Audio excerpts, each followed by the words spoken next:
Hey, Mom, can you tell me about the time you got arrested?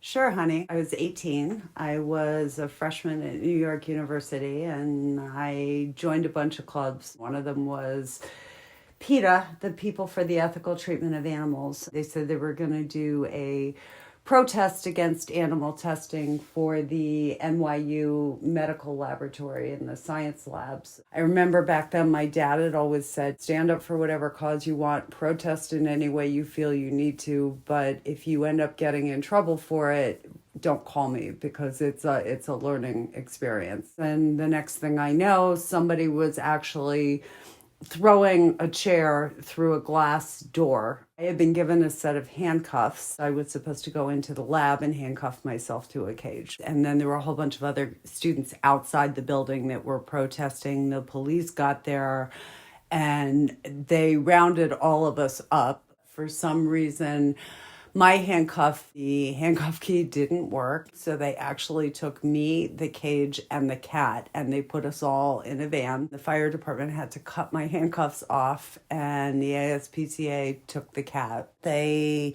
told me I could have my one phone call, and I called home, and it was my father. And I said, I've been arrested. He goes, were you arrested in a protest? I said, yes. And he goes, that sounds like a you problem, and hung up the phone. Everyone that I got arrested with got bailed out or picked up by family. And it was me and like two other girls where there was no help in sight. So we were put in a holding cell in a Manhattan police department overnight with a bunch of ladies of the evening because they were also being held in the same cell.